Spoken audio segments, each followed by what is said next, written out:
My new girlfriend babysat my daughter while I was on a business trip, but she forced her into a strange prank, and what I did next left her shocked. I, 28 male, have been with my girlfriend Alyssa, 25 female, for almost 8 months now. We met at her cousin's wedding, who happens to be a coworker of mine. I also have a daughter from a previous relationship. My daughter Isabel is 6 years old, and her mother and I are still in touch. We have a joint custody arrangement, and we get to have her for alternate months. Last month, I was the one who was supposed to look after her. My ex-girlfriend Meg, 27 female, and I broke up 2 years ago because she wanted a break from our relationship, but that just turned into a breakup. She said that things were going too fast for us, and she wanted time to re-enter and focus on her work instead. We were supposed to be apart for a couple of weeks, but that turned into months and then eventually years. Megan and I had met in college, and we'd been good friends at first but started dating around our second year. We didn't intend on having a baby, but when we found out that she was pregnant, she decided that she wanted to have the child, and I expected that.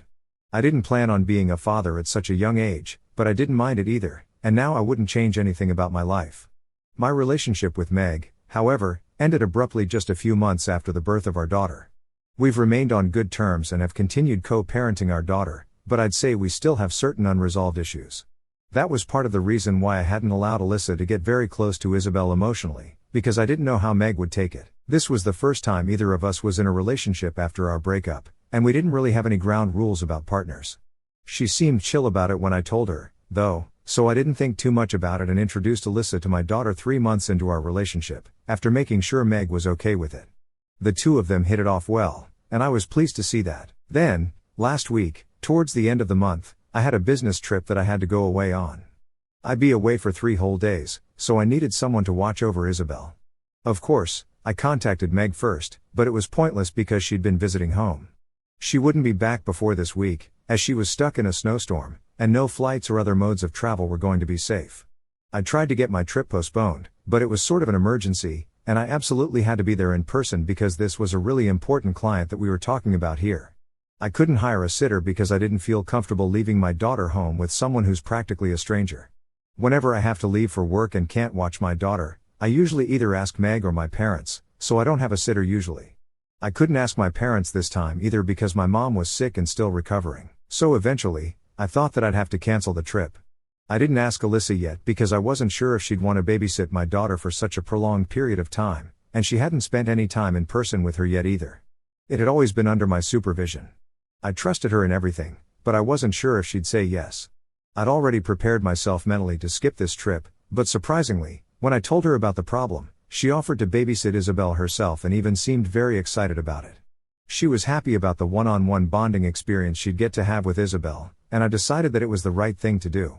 Of course, I also made sure that it was okay with Meg as well, and only then did I leave for my trip. The first 2 days went smoothly, and I was able to finalize the deal that I'd had to leave for, so I was quite happy. Alyssa also seemed to be getting along well with Isabel, and I'd been FaceTiming them every morning and every night before bed, so I knew they were doing okay. On the 3rd day, things went south because Alyssa decided to pull a really stupid prank on me. For context, Alyssa and I have had a running gag about how, if it were up to her, Alyssa would run away with Isabel because she adores her.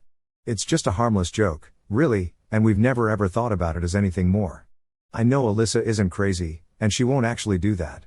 But on the morning of my 3rd day, I received a call from my daughter, and she told me that she'd found Alyssa in my bedroom just a couple of minutes ago, and she'd been talking to a red-haired man wearing suspenders.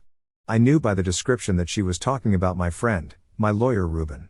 My daughter also told me that Alyssa had packed all her clothes and toys in 2 bags and had told her that they were about to go on an adventure without me, so she called me to ask why I wasn't going to be with them on this adventure. At that moment, I was freaked out because, if my daughter was telling the truth, there was something really wrong that was going to happen.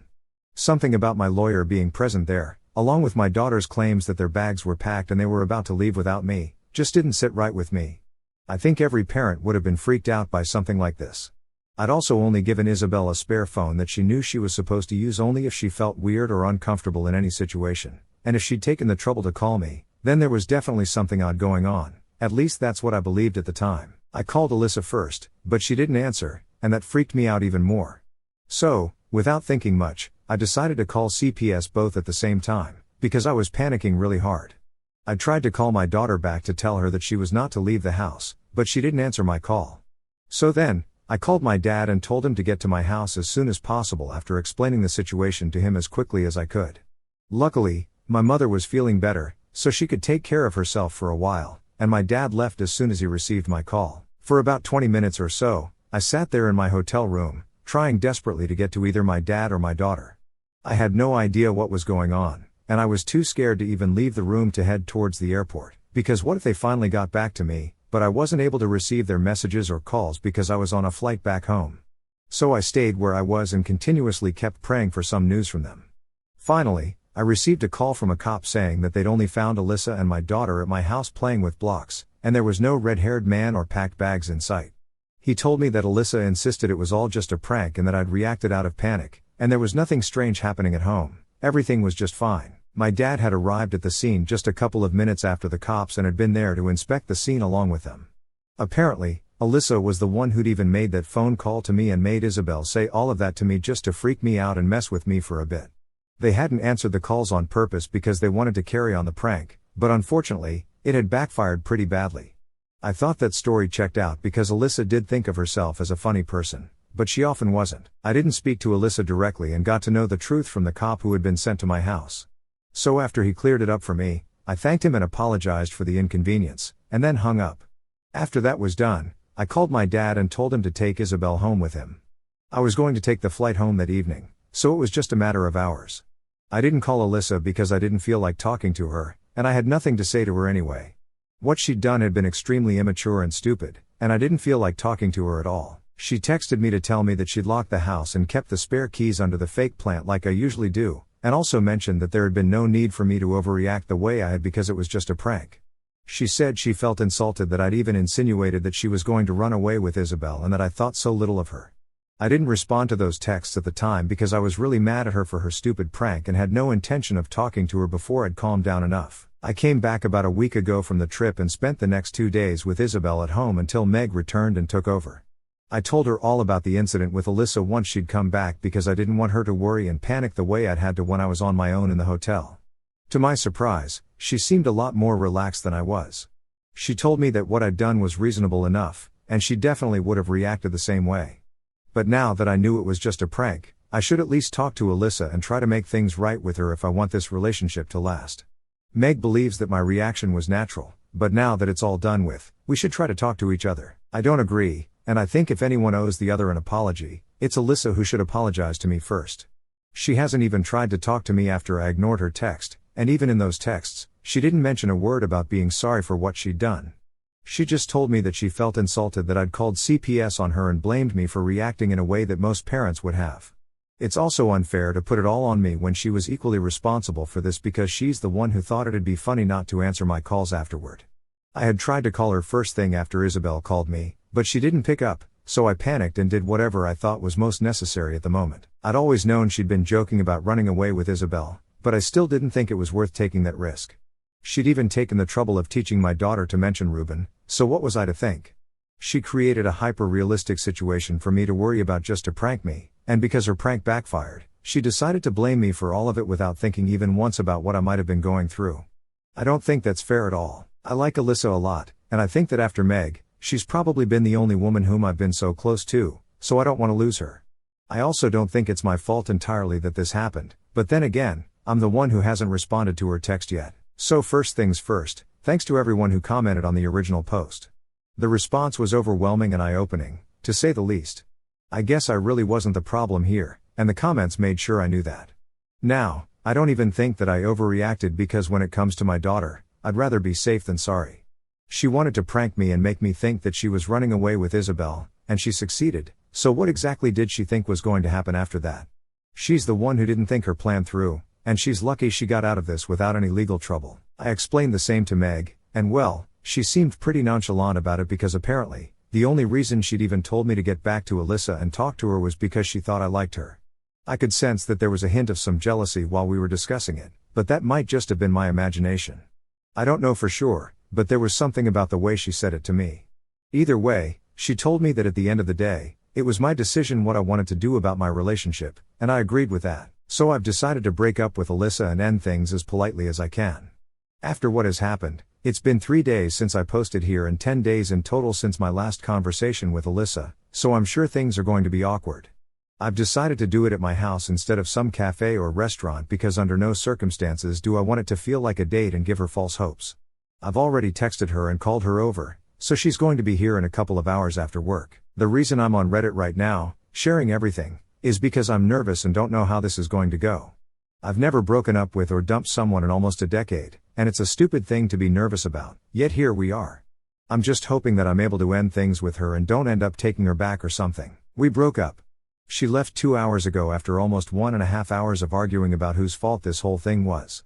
I'm not a very confrontational person usually, but I couldn't just let her put all the blame on me and then act as if she was a saint who could do no wrong. She had to own up and take accountability to at least some degree because she'd actually scared me with her stupid little prank. At first, she told me that she was glad I'd invited her because she said she wanted to end things with me and was looking for the right opportunity to do so. I was relieved because at least we were on the same page about breaking up, and so I told her that I agreed and that we should indeed break up. When I said that, she got mad and started telling me that she'd expected me to at least apologize for my behavior before coming to this conclusion, and that's where our argument began. She kept saying that I'd insulted her by calling the cops on her because that meant I thought she was crazy and would run away with my daughter, which she never would. I tried to explain that the only reason I'd done that was because I couldn't get through to her, and I was stuck in another city, so I was naturally worried about my daughter. She kept arguing with me endlessly and called me paranoid, saying that I always overreacted and that I was the one who owed her an apology. After a while, I finally realized there was no point in trying to explain the situation to her because she was so self-involved that she couldn't even bring herself to think about my feelings about the situation and only cared about herself. Besides, I was getting exhausted from arguing with her, and I had no intention of letting her sit on my couch in my living room and then yell at me for doing something normal. So I told her that I was done with her in this relationship, and she could leave because I wasn't interested in talking to her anymore. She took that personally and then stood up, screamed a bunch of curse words at me, and then told me that I'd never been good enough for her anyway and she could find someone better than me within a week of being single. I told her she was welcome to do so, but right now she had to leave because she was giving me a migraine, and I couldn't tolerate the sound of her shrieking anymore. She then left in a really foul mood and kept mumbling under her breath. I'm sure she was cursing at me, but I didn't care. I was just glad that she was finally gone now because she just wasted 1.5 hours of my life with her nonsensical arguments. I don't know how I'd ever even considered giving her a second chance at this relationship because she definitely doesn't deserve to be a part of mine or my daughter's life at all. So it's just been a day, but the repercussions of the breakup have already started taking their toll on me. Alyssa didn't talk to me directly after she left, but late at night, she decided to text Meg instead. She didn't have her number, so she sent her a message on Instagram instead. It wasn't a very nice message, and it accused Meg of trying to ruin the relationship I had with Alyssa by poisoning me against her. This is just so stupid because while we were arguing yesterday, Meg didn't come up even once. We didn't even mention Meg, so I don't know where that came from out of the blue. Throughout the 8 months that we dated, Alyssa must have met Meg 3 times and has never spent time with her, so I don't know where she got that from. She didn't even know that it was actually Meg who had tried to encourage me to speak to her again, and if she'd known, I don't think she would have said the thing she did. She called Meg a lot of things, including homewrecker and the B word several times, for no real reason apart from needing a scapegoat. I was furious when I found out in the morning because when Meg had tried to inform me, I was already asleep. I told her that I was going to call Alyssa and talk to her, but Meg told me not to because this was an attempt to get a reaction out of me. After thinking about this for a while, she didn't think it was a good idea for me to contact her at all. I'm not happy about it, but she's right, so I decided to block her instead. If she tries anything funny, then I'll probably just speak to my coworker about it and try to get him to put an end to that because from what I know, they're kind of close and share a good relationship, so he might be able to help me. We haven't had the opportunity to discuss any of this yet, but I plan on talking to him soon enough. The issue is that he works in a different department, and we don't get to see each other often, but I'm sure that Alyssa must have told him something or the other. His behavior towards me hasn't changed in the past last week or so, but I'm sure now that Alyssa and I have broken up for good, she'll leave no stone unturned to disrupt my life. I'm stunned. I never realized she had this crazy side of hers during our relationship because this is something I should have been able to tell. To think I'd left her with my daughter for ages just feels weird now, but at least I was able to end this relationship before it went too far. I hope she leaves this alone now. Meg visited me with Isabel and said that she had something important to discuss with me. Turns out, my hunch about her feeling a tad bit jealous of Alyssa had been right, and she confessed that she'd been feeling confused about her own feelings. So she'd pretended to be alright with me going back to Alyssa even though that's not what she wanted at all. She regretted ever asking for a break and then breaking up because initially, it had just been the stress of work and our relationship and our future that was getting to her. But after she sorted out the work front, she was too embarrassed to come back to me and just ended up letting me go. I never asked her about it either, so she figured I didn't want to come back. It had just been a misunderstanding on an epic level, and we regret it now looking back. We were both really just young and stupid and had no idea what we were doing. We let our pride get in the way of our happiness, but hopefully that won't happen again. Megan and I have decided to go out on a few dates in the coming weeks to test the waters. If it all works out well, then we might move back in together. That'll work out well for Isabel too. Honestly, I'm excited because I've missed Meg, and I'm sure she's missed me too even though we were too proud to admit it. I'd feel bad for Alyssa, but I tried my best in that relationship. She's the one who screwed it up, so I'm not going to sit here and feel guilty for moving on with Meg. After that, speaking of Alyssa, she's still harping on about my supposed overreaction and tells everyone she knows about the same. My coworker actually stopped speaking to her over this because he believed that my reaction was completely justified.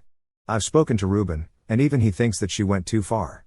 Ruben and I are close, and he's met Alyssa a couple of times, but for her to bring him up in her so-called prank just to freak me out annoyed him too.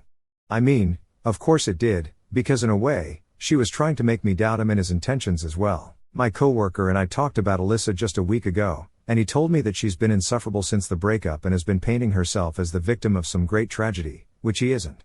When he called her out on her BS, she got mad at him too, and that's how they ended up not speaking to each other at all. She's still sending me texts through multiple accounts, but none of them are cute ones, only ones that call me crazy and psycho. Like, yeah, we can all see who's crazy now.